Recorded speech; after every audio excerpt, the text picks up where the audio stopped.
오늘 함께 보실 말씀의 제목은 반복되는 하나님의 말씀에 순종하라입니다.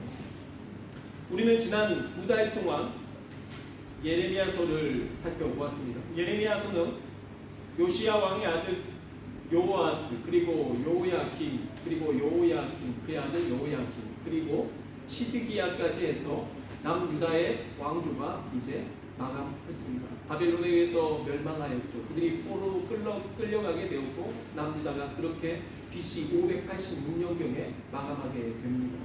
그리고 북이스라엘은 BC 722년 전에 이미 망했습니다.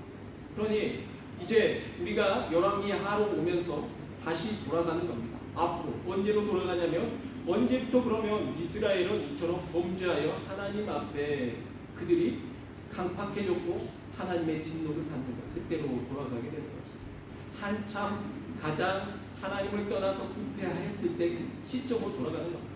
그러기 위해서는 여러분이 성경적인 혹시라도 지식이 없으신 분들을 위해서 설명을 드립니다. 하나님께서 이스라엘 백성들을 가나안 땅으로 이끄십니다. 가나안 땅에 들어간 이스라엘 백성들이 하나님을 또한 잊어버리고 살게 되죠. 그러나 그때마다 하나님께서 사사들을 보내서 하나님께서 그들을 또 다시 회복시키시고 또 하나님을 알게 하시고 이걸 계속 반복하게 됩니다. 그렇게 사사기서가 끝나게 됩니다. 그리고 사무엘서로 넘어와서 이제 사사시대의 막바지에 이르자 이들이 더욱더 심각해집니다. 영적 상태가 아주 심각해집니다. 그렇게 엘리 제사장이 있는데 엘리 제사장의 두 아들은 더 부패한 모습을 보여주게 됩니다. 이처럼 하나님을 온전히 따르지 못했던 제사장 엘리 제사장의 가문이 무너지는 것을 통해서 하나님께서 또 다른 희망을 주시는데, 그 희망은 어디에서 나타나냐면 한 여인에게서 나타납니다. 이 여인은 너무나 서럽습니다. 자기가 주인의 아내 있고 자기 몸종인 여자가 먼저 아이를 갖고 그 여인을 계속 진노케 합니다. 이 나라는 여자가 이 한 나라는 여인을 격동하게 만듭니다. 그러니까 이 여인은 종에게 무시받으면서 아이가 없어서 하나님 앞에 슬피 웁니다. 그러면서 간구하는 것. 이 여인이 말합니다. 주님께서 내게 아들을 주시면 내가 그의 평생의 삭도를 가위를 그에게 대지 않고 정말 나시린처럼 하나님 앞에 그대로 정말 정결하게 하나님의 도구로서 드리겠습니다라는 그런 간절한 하나님 앞에 기도를 하게 됩니다. 그리고 하나님께서 그에게 응답하시고 정말 이제 이스라엘에 처음으로 하나님이 다 잊혀져가는 가운데 하나님께서 한 사람을 세우시는데 그게 바로 그 기도로 태어난 아들입니다. 멀쩡하게 태어난 아이들도 많았을 거 아닙니까? 그런데 하나님께서 인내 가운데 정말 말도 안 되는 기적을 통해서 태어나게 하신 아들이 바로 사무엘입니다. 하나님께서는 이처럼 가장 암흑 시기에 가장 우리에게 정말 하나님의 음성이 들려지지 않고 하나님이 떠나신 것 같을 때에 기적처럼 하나님께서는 바로 작은 곳에서부터 인내하고 힘들고 고통받는 자를 통해서 응답하시는 하나님이신 것을 믿으시기 바랍니다. 하나님께서는 그렇게 사무엘을 일으켜 세우십니다. 사무엘을 통해서 하나님께서 이스라엘을 회복시키십니다. 그러나 또 오래 가지 못합니다. 사무엘이 늙어서 이제 이스라엘 백성들이 또 다시 자신들도 이제 사무엘이 없어지면 블레셋에게 침략 땅에서 우리도 망하겠구나라는 마음을 갖습니다. 그러면서 본인들도 구하기 시작합니다. 무엇을요? 우리도 왕을 주십시오. 우리에게는 왕이 있어야겠습니다. 주변국에 블레셋이라든지 모압이라든지 암몬이라든지 아람 이 주변국들은 다 왕이 있는데 우리는 왕이 없습니다. 왕을 줬습니다. 그래서 하나님께서 그들에게 응답하시고 하나님께서 베냐민 지파에서 가장 작은 가문, 그 가문 가운데서 사울이라는 그 키 크고 잘생긴 청년 하나를 왕으로 세우십니다. 그 청년이 처음에는 하나님을 의지했으므로 하나님께서 그에게 승리를 주십니다. 그러나 그가 나중에 거만하여져서 사무엘이 없는 가운데 그가 제사장의 직분까지도 그가 넘어서서 본인이 제사를 집도하게 되는 망령된 행동을 하게 됩니다. 하나님께서 말씀하십니다. 하나님은 순종을 더 기뻐하십니다. 하나님께서는 제사보다 순종을 더 기뻐하십니다. 말하면서 순종할 것을 말합니다. 사울왕은 그때부터 하나님께로부터 멀어집니다. 하나님께서는 그가 무너지는 가운데 또 한 사람을 준비하십니다. 그가 바로 다윗입니다.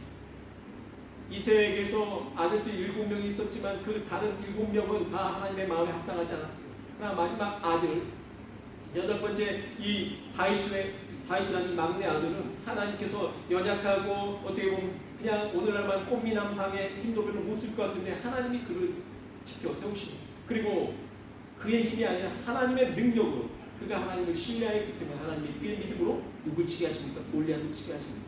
그때부터 그가 갑자기 이스라엘 백성들 중에서 인기를 얻게 됩니다. 그래서 그가 만만이다. 그런데 사울은 천천히다라는 이 말로써 여자들이 노래를 부르면서 하니까 사울이 들으니까 되게 기분 나빠요. 자기보다 더 인기가 좋아요. 오늘날로 말하면 다윗이 더 잘 나간다. 그러니까 사울이 분노해서 죽이려 쫓아다니다. 이런 식으로 해서 사무엘상이 나가는 겁니다. 그렇게 해서 이제 사무엘상이 끝날 즈음에 사울왕이 죽고 사무엘하로 넘어가서는 하나님께서 다윗 왕을 통해서 헤브론과 그리고 예루살렘에서 왕이 되게 하셨습니다. 그에게 40년의 통치를 이뤄가게 하십니다. 하나님께서 그를 통하여서 놀라운 역사를 이루십니다. 통일왕국을 이루십니다. 가나안 땅보다 더 주변 국가에 다 차지해서 가장 지금 이스라엘 사람들이 가장 소망하는 그 나라, 그 통일왕국을 이루게 하십니다. 다윗 왕이 이제 죽을 때가 된 시점에 대해서 언제 말하시냐면 열왕기 이제 상으로 넘어오면서부터 하나님께서 이제 다윗이 이불을 덮어도 따뜻하지 않다. 그가 이제 늙었습니다. 그러니까 이제 또 누가 필요합니까? 다음 사람이 필요합니다. 다윗 왕의 아들 중에서 하나님께서 누구를 세우십니까? 바로 솔로몬을 세우십니다. 그가 지혜를 구하였습니다. 그래서 지혜를 얻어서 하나님 앞에 그렇게 행했습니다. 그러나 그 지혜가 오히려 그를 무너지게 하는 시초가 되었습니다. 그가 오히려 그의 머리를 써서 주변국과 화친을 맺습니다.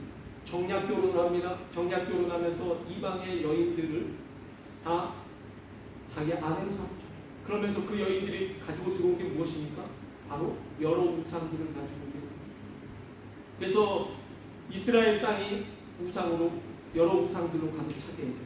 솔로몬이 죽습니다. 솔로몬이 죽을 때 솔로몬이 정치를 잘했던 건 아닙니다. 그래서 나중에 오히려 반란이 일어나서 여호람이 우리가 아는 죄송합니다. 우리가 아는 여로보암이 이스라엘 땅을 차지하게 되고 르호보암이 남유다를 차지하게 됩니다. 남유다의 왕은 르호보암은 바로 솔로몬의 아들입니다. 이렇게 쭉 나라가 이제 갈라지게 됩니다. 이렇게 해서 바로 열왕기상의 이야기가 계속 진행됩니다.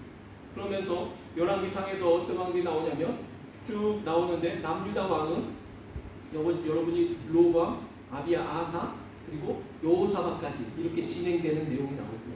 그리고 북이스라엘 중의 왕에서는 여로보암, 나답, 바사, 엘라, 시므리, 오므리, 아합까지 해서 마감합니다. 그리고 오늘 말씀 열왕기 하로 넘어갑니다. 열왕기 하에서는 누가 나오냐면 바로 아합의 아들 아하시아가 이러면서 이제 시작된대요. 이 스토리가 무엇이냐면 이 아들이 아합의 아들 아하시아가 다락에 올라갔다 난간에서 굴러 떨어집니다. 떨어져서 그가 병듭니다.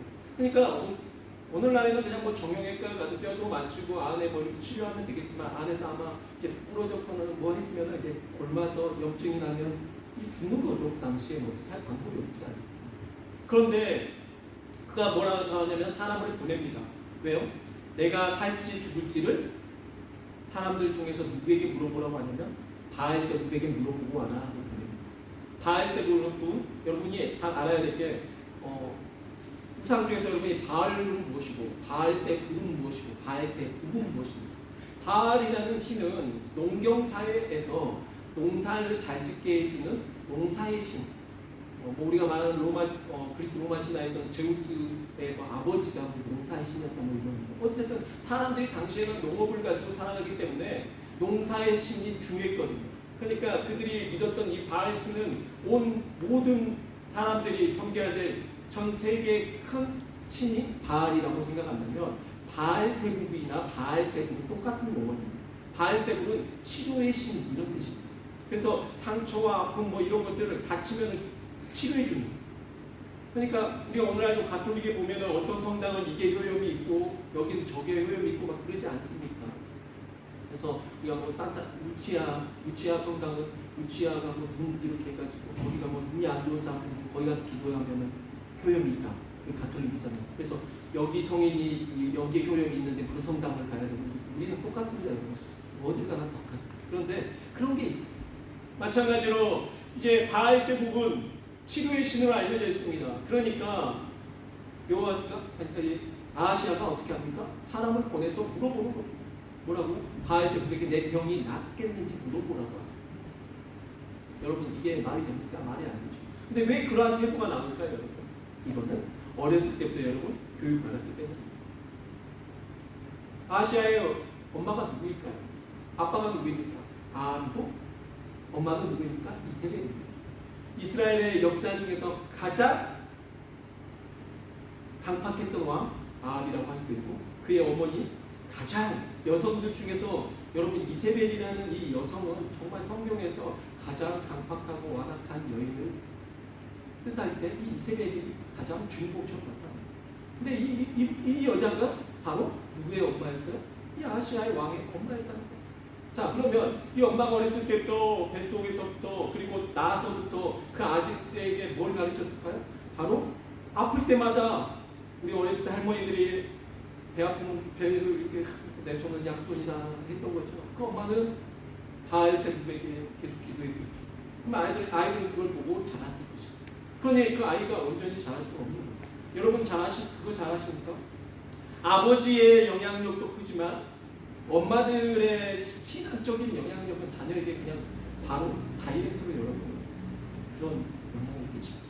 그래서 아이들이 그 엄마의 신앙을 보고 배우는 거 엄청 큽니다.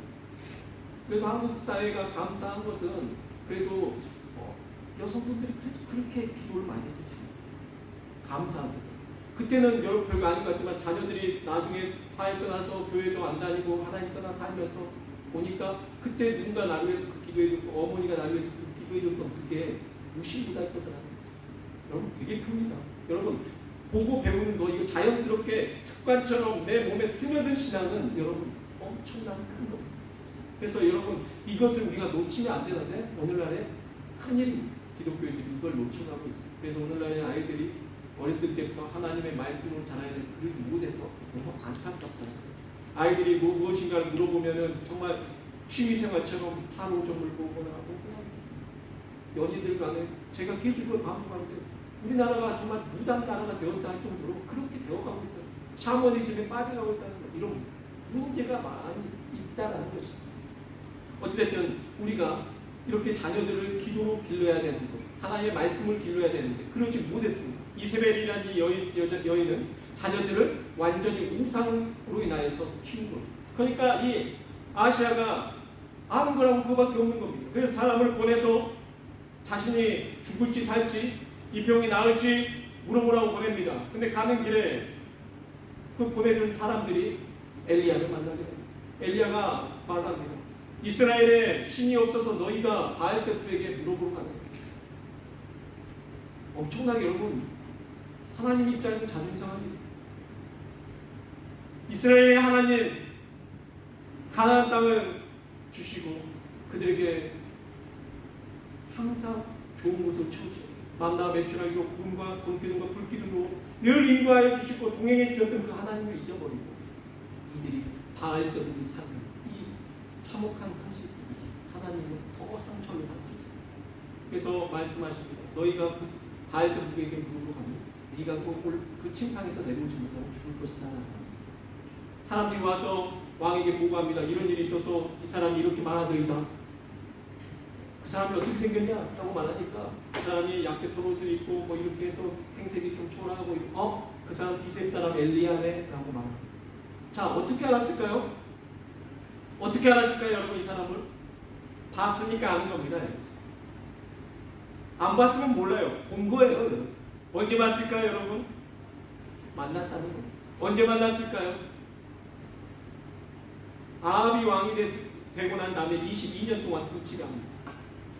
그리고 그가 죽습니다. 하나님의 말씀하신 대로 어떻게 됩니까? 네가 죽고 나면 그 너의 그 시체로부터 흘러나온 그 피를 개들이 핥을 것이다. 그리고 이세벨이 어떻게 죽을 것은 다 예언하셨는데 엘리야의 예언대로 그의 부모들이 그렇게 죽었거든요. 그럼 누가 알아요? 본 거예요. 우리 엄마 아빠가 정말 하나님의 선지자가 예언한 대로 그런 일을 당했네. 하나님이 그럼 살아 계시네. 알아야 되거든요. 그 일은 알고 있지만 하나님은 안 믿고 있는 거예요. 자, 그리고 또 뭘 봤을까요?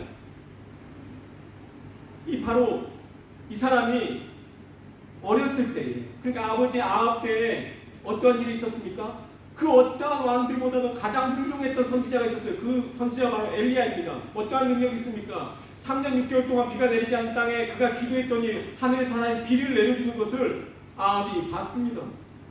더 중요한 건 무엇인지 압니까? 이스라엘 땅이 완전히 우상 숭배로 가득해질 때 얼마나 많은 우상 선지자들이 많았던지 불러라.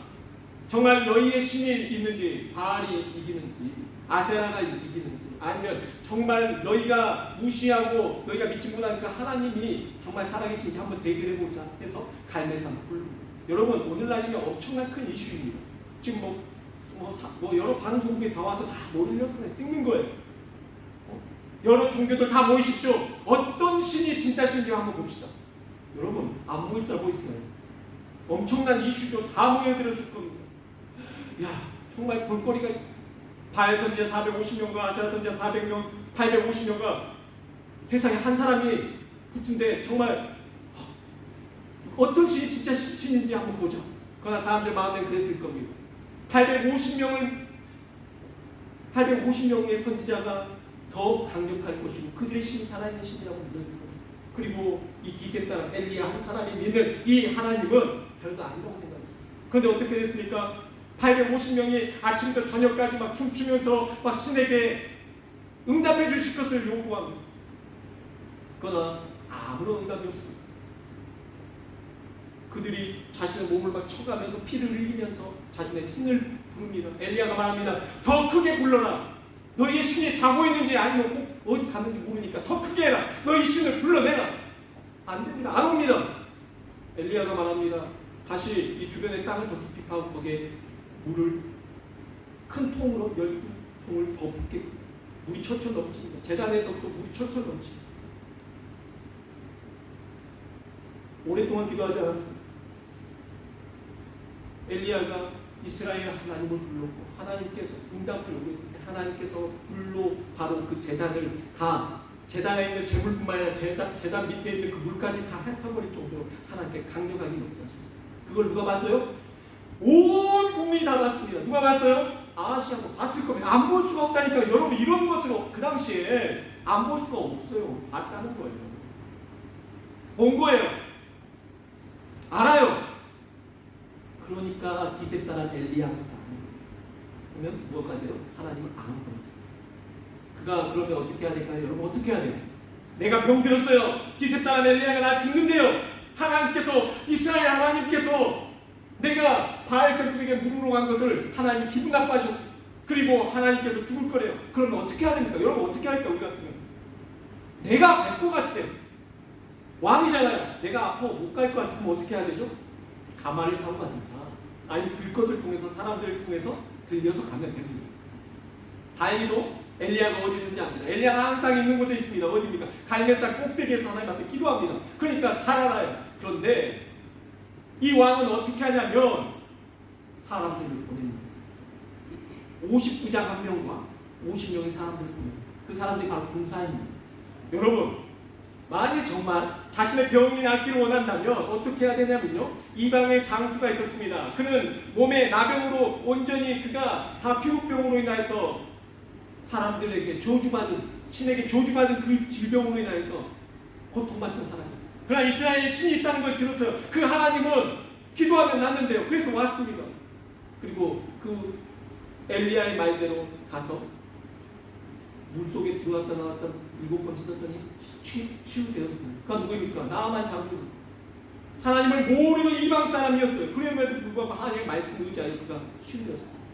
그렇게 돼야 돼요. 왕이 자신이 낫기를 원한다면 자신이 가야 돼요. 그런데 사람들을 보냅니다. 왜 군사를 보냅니까? 그 이유가 무엇입니까? 잡아와서 죽이려고 했겠죠. 하나님이 아셨죠. 아시고 막으신 겁니다. 그들이 도착하기도 전에 59장이 밑에서 부릅니다. 왕의 말씀이, 하나님의 사람 엘리야요, 왕의 말씀이란, 왕의 말씀이, 하나님의 말씀이 중요하지 않아요. 자신이 지금 자신을 보낸 왕의 말이 더 중요하다. 왕의 말씀이 당신 내려오라고 합니다. 지금 내려오세요. 내려오세요. 이래요. 그러니까 어떻게 됩니까? 내가 정말 하나님의 사람일진데 지금 하나님 하늘에서부터 불이 내려와서 정말 하늘에서 불이 내려와서 그들을 살라고 합니다. 자, 이 일이 한번 있으면 어떻게 해야 돼요? 깨달아야 되잖아요. 똑같이 59장과 50명의 사람들 또 냅니다. 또 어떻게 됩니까? 또 똑같이 그들이 불에 의해서 다 타서 없어져요. 그럼 어떻게 해야 돼요? 세 번째는 자기가 가야죠. 이번에는 정말. 근데 또 사람들 또 보냅니다. 말이나 됩니까? 이게 우리의 사람의 강박함. 하나님께서 반복적으로 사인을 주시는데 그 사인을 알아먹지 못합니다. 사랑하는 성도 여러분, 하나님께서 여러분에게 사인을 주시면 우리는 그 사인을 깨달아야 될 줄 믿습니다. 하나님께서 우리에게 사인을 주셔요. 자, 하나님께서 엘리야에게 능력과 은사를 주셨는데 그 은사가 엘리야는 기도만 하면 하늘에 불이 떨어지는 그 은사입니까? 그래서 엘리야는 기도만 하면 그냥 어디 있어든지 불로만 역사하는 겁니까? 아닙니다. 엘리야를 통해서 불을 통해서 하나님이 역사하신 거든요. 하나님의 불밖에 못 쓰셔서가 아니고 하나님께서 엘리야만 불을 불러올 수 있도록 능력을 주신 게 아니고요. 그 불로서 사인을 주신 거예요. 왜요? 아시아뿐만이 아니라 그 백성들이라면, 하나님의 백성들이라면 뭘 받겠어요? 바알 선지자와 아사랴 선지자가 갈멜산에서 붙었을 때에 하나님의 불을 내려서 그 바알 선지자와 아사랴 선지자들이 외쳤던 그 신이 없고 하나님이 참 하나님이신 걸 보이셨을 때 불로 역사하셨습니다. 그러면 불이 내려서 그들을 왕이 보낸 사람들이 다 죽은 것을 봤을 때에 뭘 깨달아야 돼요? 불은 뭐예요? 하나님의 사인. 똑같은 불로서 하나님의 역사하고 계시고 살아계시는 걸 깨달아야 됩니다. 하나님이 지난날에 날 부르셨던, 하나님 살아계셨던, 역사하셨던 그 하나님이 나타나 보이신 겁니다. 감사하게도요, 여러분 어린 시절에 하나님 만났던 그게 얼마나 소중한지 모릅니다. 그 어렸을 때 하나님 앞에 여름 성령학교 때 하나님을 만났던 거, 수련회 때 하나님을 만났던 그 경험들이 나중에 다시 한번 내게 쌓이는 올 때가 있어요. 그때 다시 하나님을 떠났다가 돌아오게 되면 그 힘이 되거든요. 그러니 그 불은 쌓이는 거죠. 첫 번째, 두 번째 보냈던 59장도 다 불타 죽고 50명의 사람도 다 불타 죽었습니다. 세 번째 사람은 달랐습니다. 바로 나가자마자 무릎을 꿇고 하나님의 사람 엘리야여, 내 생명을 귀하게 여기시고 나와 함께 오니 50명 사람들 생명을 귀하게 여기시고 이렇게 말을 합니다. 그러니까 이 사람은 하나님께서 치지 않고 그 사람을 따라서 엘리야에게 이제 내려가는 그 말씀이죠. 뭐가 달랐을까요? 그 사람은 하나님의 사인인 걸 알았어요. 하나님을 아는 겁니다. 자기가 살고 싶어서 그렇게 무릎 꿇었을까요? 아니요. 자기뿐만 아니라 자기가 함께 간 사람들의 생명을 귀하게 여긴 것입니다. 그래서 하나님께서 그를 불쌍히 여기시는 것입니다. 사랑하는 성도 여러분, 오늘날에 우리가 그러면 이걸 통해서 뭘 깨달아야 돼요? 이 말씀을 통해서 우리는 뭘 깨달아야 돼요? 이 59장과 50명의 사람들 통해서 우리에게 주시는 교훈은 무엇입니까? 첫째, 우리는 하나님의 부르심을 깨달아야 돼요. 이건 하나님께서 우리를 콜링하십니다. 하나님께서 우리를 부르신 것입니다. 하나님께서 우리에게 깨닫게 하시는 겁니다. 하나님께 깨닫게 하시고 반복적으로 하시는데 그걸 전혀 캐치하지 못해요. 사랑하는 성도 여러분, 하나님 앞에 우리 기도해야 돼요. 하나님 우리의 강박함을 깨뜨리시고 하나님의 첫 번째 말했을 때 깨달아 알게 하여 주옵소서. 지혜로운 자녀들은 부모가 한 번 말했을 때 깨달아 합니다. 그러나 우매한 자녀들은 그러지 못하고 반복적으로 말해도 한 귀로 흘려버리고 깨닫지 못한다 했습니다. 여러분 우리가 기도해야 됩니다. 하나님 우리가 우매한 자녀가 되지 않게 하옵소서. 하나님께서 우리에게 말씀하실 때 바로 깨닫고 그 말씀에 순종하고 우리가 돌이킬 수 있게 하옵소서. 그건 바로 무엇입니까? 영적인 민감성.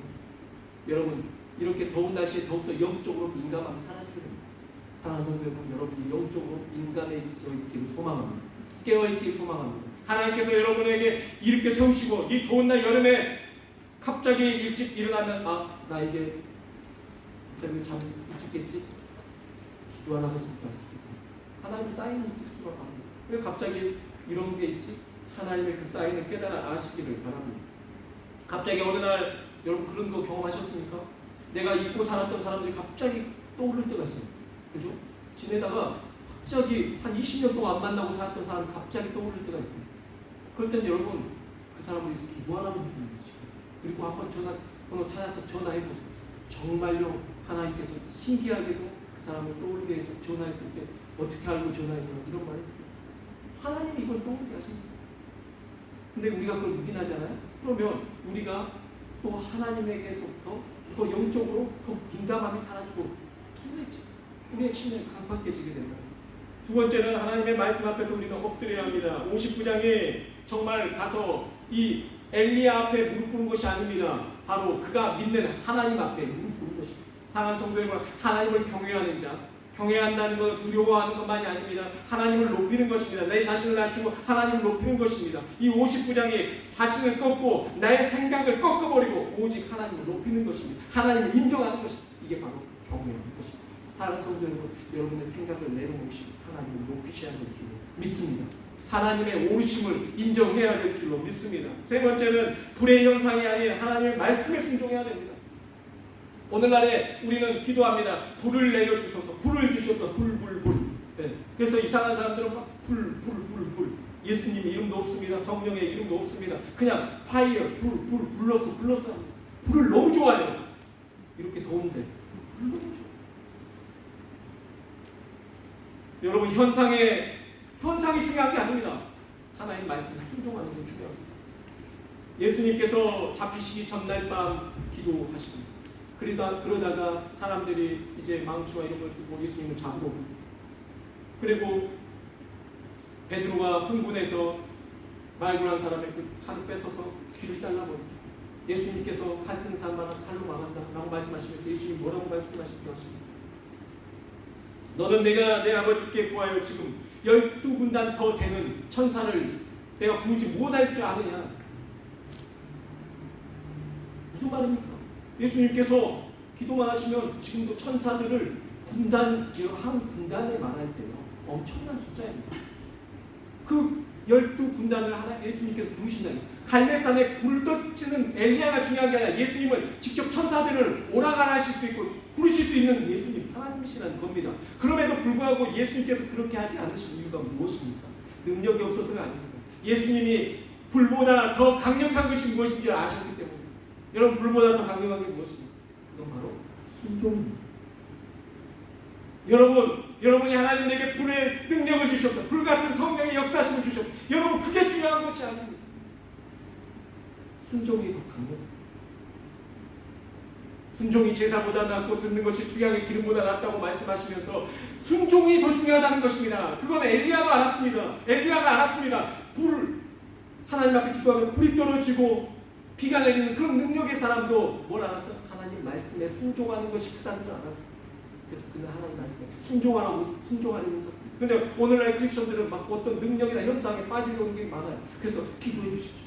어떤 능력을 보여주십시오. 하나님 보여주십시오. 나타내 주십시오. 여러분, 그것보다 더 중요한 것은 여러분, 그게 우리가 하나님의 뜻대로 살고 있느냐가 중요한 것입니다.